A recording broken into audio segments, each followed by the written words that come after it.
Chercheuses et chercheurs de vérité, salam alaikum. Je vais vous parler dans cette vidéo de riba. C'est l'intérêt usuraire.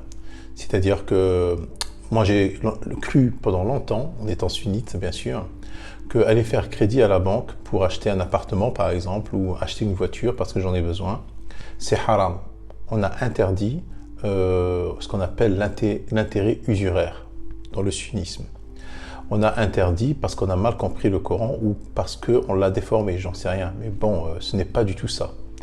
Riba n'a rien à voir ni de près, ni de loin, de crédit qu'on va faire à la banque à 2% ou 0,90% ou 1,5%, même 5%, même 12%. Ça n'a rien à voir avec ça. Emprunter de l'argent pour acheter un appartement ou une voiture n'a rien à voir avec le riba qui est mentionné dans le Coran, c'est-à-dire al-riba. On va le nommer ainsi. On ne va pas dire intérêt usuraire, mais on va le nommer riba. On va le découvrir ensemble, que veut dire riba à travers le Coran. J'ai sorti 3 versets, un dans Surat al-Baqarah, un dans Surat al-Rum, et le troisième Rum, et le troisième dans Surat al-Imran. Riba, c'est pas faire crédit à quelqu'un, c'est tout à fait autre chose. C'est pas faire crédit à la banque, c'est tout à fait autre chose. Bon, on va découvrir ensemble. Tout d'abord, dans Surat al-Baqarah, Allah il dit aux croyants, combattez ceux qui vous combattent. Dans Surat al-Baqarah, quand vous lisez toute la sourate, vous allez voir. Allah il dit combattez ceux qui vous combattent. Il vous est autorisé de vous défendre, ainsi de suite, et que vous devez combattre ceux qui, si c'est dans le lieu sacré, ben vous devez les combattre. Mais on s'aperçoit à la fin de Surat al-Baqarah dans 200, attendez, je reviens dessus, Surat al-Baqarah dans 271, même un peu avant, Allah parle de sadaqat, c'est-à-dire de l'aumône, donnée aux pauvres, c'est-à-dire des gens qui sont pauvres, qui n'ont rien, qu'il faut leur donner. Il t'explique. Allah, dans plusieurs versets, 268, 267, et ainsi de suite, il te parle l'aumône, à qui il faut les donner, qu'est-ce qu'il faut donner, comment il faut donner, et ainsi de suite.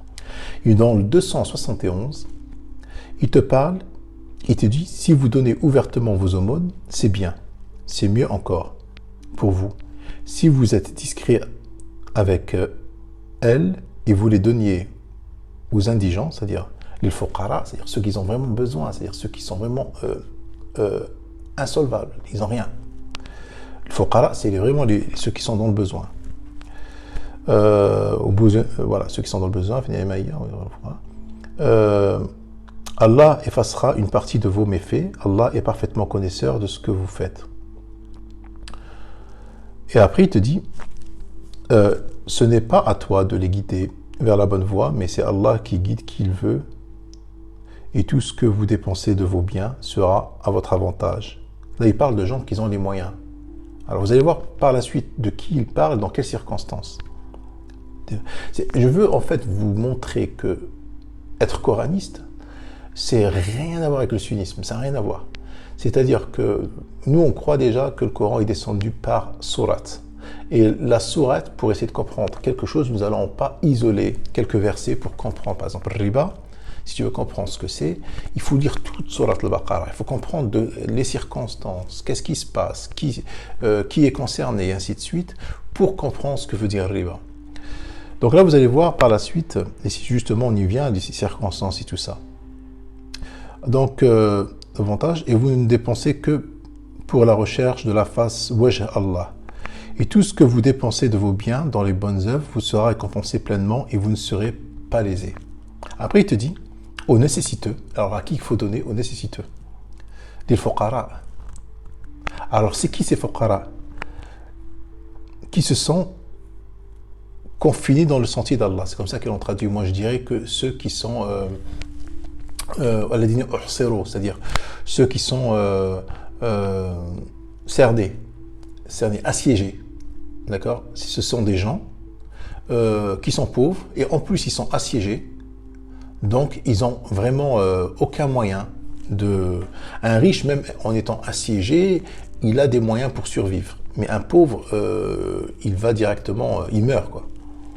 Donc, alors, il s'agit de qui? Il s'agit de pauvres, dans le 273, qui sont assiégés. Et qui n'ont pas les moyens, la yastate'una, darban fil ard, qui n'ont pas les moyens de voyager, c'est-à-dire de s'éloigner de leur lieu où ils sont assiégés, de s'expatrier en fait. Alors c'est qui ces gens-là? Et que l'ignorant croit riche parce qu'ils ont honte de mendier. C'est-à-dire que c'est des gens, ils nous paraissent tout à fait normaux, ils ont leur fierté, mais ils ont honte de mendier. Tu les reconnaîtras à leur aspect. Ils n'importunent personne en mendiant. Et tout ce que vous dépensez de vos biens, Allah le sait parfaitement. Donc il s'agit de ça en fait. Il s'agit de gens qui sont dans le besoin. Ceux qui, de nuit et de jour, en secret et ouvertement dépensent leurs biens dans la bonne œuvre ou leur salaire auprès de leur Seigneur.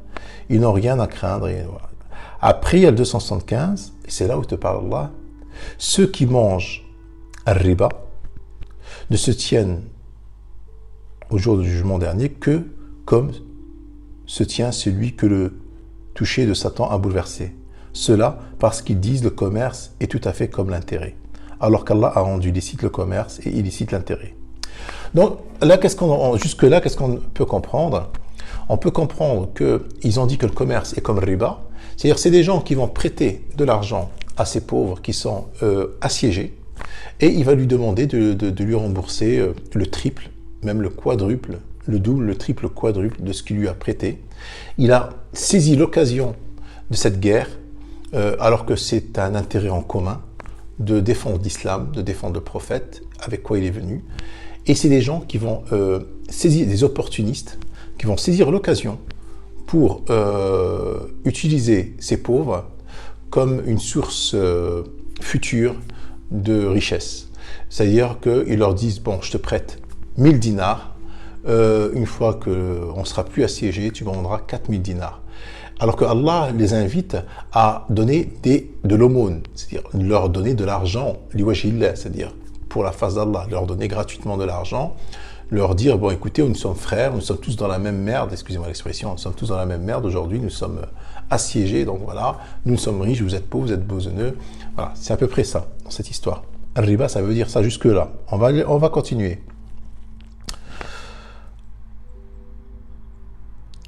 Illicite al-riba.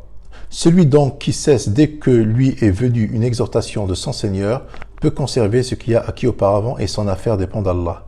Mais quiconque récidive, alors les voilà les gens du feu et ils demeurent éternellement.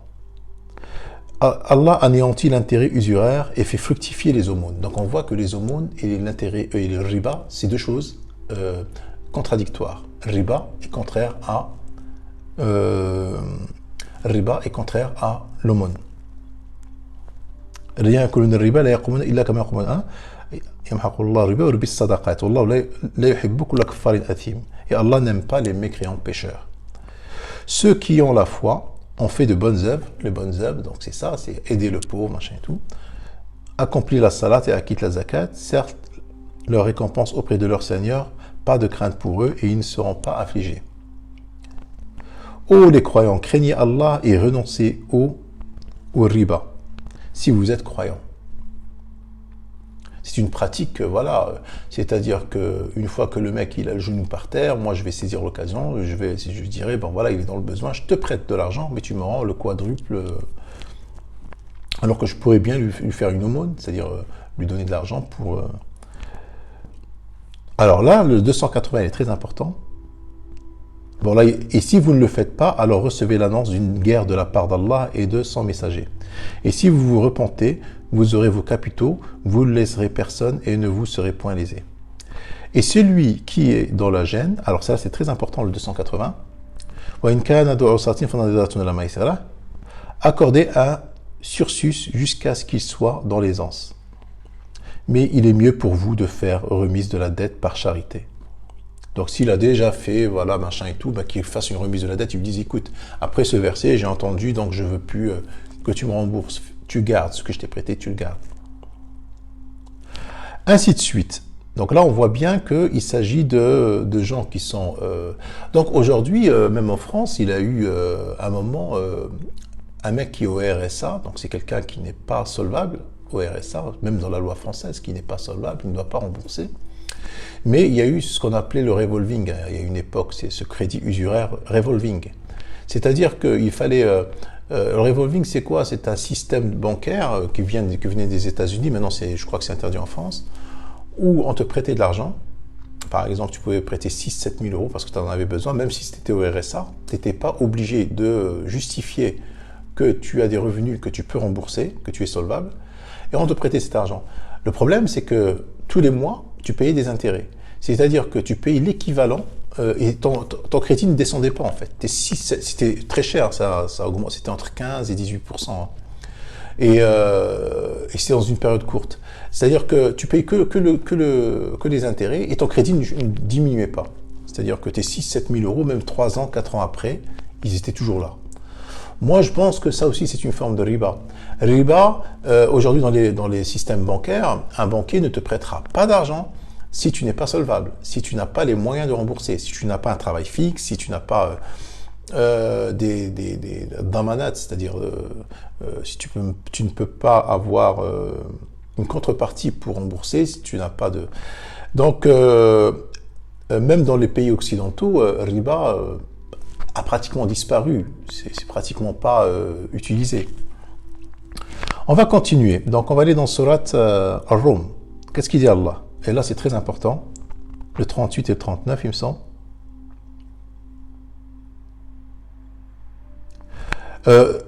Donne donc aux proches parents son dû, ainsi qu'aux pauvres, et aux voyageurs en détresse.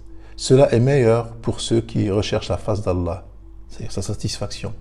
Et ce sont eux qui réussissent. Tout ce que vous donnez en riba pour augmenter vos biens en dépend des biens d'autrui, ne les accroît pas auprès d'Allah. Mais ce que vous donnez comme zakat, donc vous voyez que le zakat est le contraire de riba, tout en cherchant la face d'Allah, sa satisfaction, ceux-là verront leur récompense multipliée. C'est-à-dire que le zakat, là on voit dans le verset 39 que le zakat c'est le contraire de riba. C'est que le contraire. Le noir et le blanc. Riba, c'est le noir et le zakat, c'est le blanc. Tout ce que vous donnez à usure, à riba, pour augmenter vos biens en dépend des biens d'autrui, ne les accroît pas auprès d'Allah. Mais ce que vous donnez comme zakat, tout en cherchant la face d'Allah. La zakat, tu ne vas pas donner aujourd'hui la zakat à quelqu'un qui n'est pas dans le besoin. Par exemple, un salarié. Aujourd'hui, tu as un salarié, il te dit, bon, moi, j'arrive pas à joindre, mais il a qu'à faire des heures supplémentaires. Mais il n'est pas dans le besoin, il est salarié. Celui qui est dans le besoin, c'est celui qui n'a rien, vraiment rien. Et toi, tu vas utiliser justement le fait qu'il soit insolvable, qu'il soit vraiment dans le besoin absolu pour nourrir ses enfants, pour beaucoup de choses, pour aller se soigner, tout ça. Et tu vas utiliser ça, en fait, pour t'enrichir. C'est ça, le riba. C'est ça, le riba. Riba, ça n'a rien à voir avec les banques. Les banques, ils savent que tu vas acheter une voiture, tu as un salaire, tu paies un loyer, donc, en gros, c'est ça. Le troisième verset, parce que là, je vois que je suis en 13 minutes. Le troisième verset, c'est Al-Imran. Alors là, on voit bien que riba, c'est la multiplication de... Ô les croyants, ne pratiquez pas riba démesurément, en multipliant démesurément vos capitales. Et craignez Allah afin que vous réussissez, en multipliant démesurément. C'est pour ça qu'il a utilisé Ad'afa de Mud'afa. Tu peux prêter à ton voisin ou à quelqu'un, par exemple, 1000 euros, tu lui dis, écoute, dans 6 mois, comme maintenant nous sommes dans un système où l'argent, avec le temps, l'argent, s'il ne travaille pas, moi tu me rends 1050 euros ou 1100 euros. Voilà, donc l'autre il dit oui, ça me convient, ça me paraît correct. Mais attention, en s'assurant que cette personne a la capacité de te rembourser. Ça c'est a la capacité de te rembourser. S'il n'a pas la capacité de te rembourser, s'il est insolvable, il est mieux pour toi de lui faire l'aumône, c'est-à-dire sadaqa. C'est-à-dire tu lui dis tiens, je te donne 1000 euros, liwajillah. Allah il va me le multiplier le jour de la résurrection. Wassalamu alaikum.